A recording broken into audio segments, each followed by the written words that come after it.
Virus dia tak suka panas. Jangan panas sangat lah.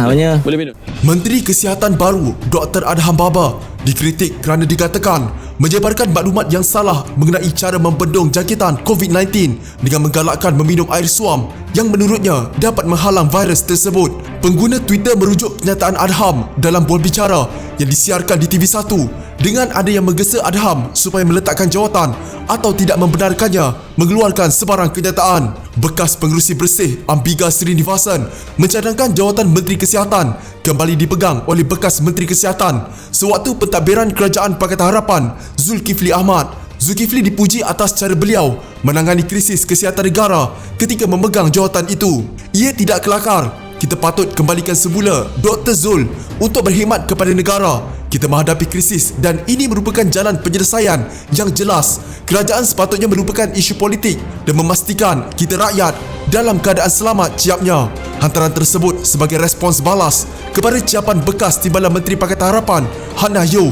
Ahli Parlimen Segambut itu berkata, Kementerian Kesihatan Malaysia atau KKM sepatutnya melakukan perkara yang sewajarnya ketika negara sedang dalam keadaan kritikal. Beliau juga menyarankan supaya stesen TV berhenti menjemput Adham untuk memberikan pandangannya lagi.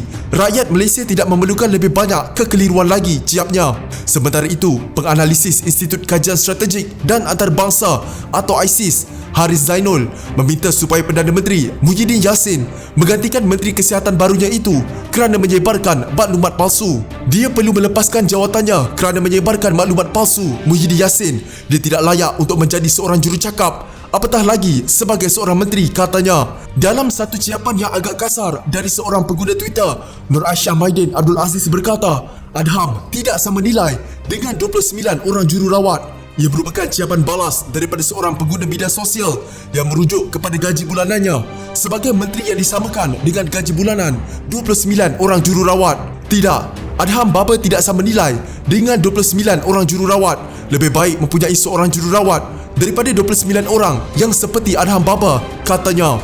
Ketika wawancara di saluran televisyen RTM TV1, Adham menasihatkan orang ramai minum air suam sebagai petua bagi menghalang jangkitan COVID-19. Virus ini tak suka panas, jangan air panas sangatlah. Virus ini akan dinyahkan, disingkir dan di perut.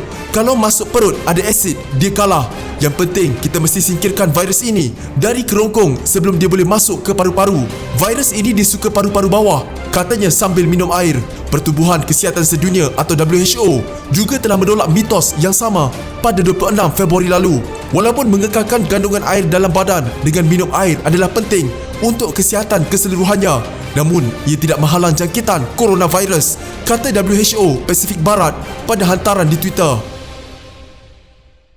Jika anda mempunyai gejala seperti demam, batuk dan sesak nafas, jangan berlengah untuk terus ke klinik atau hospital bagi menjalani ujian saringan. Bersama kita tangani wabak COVID-19.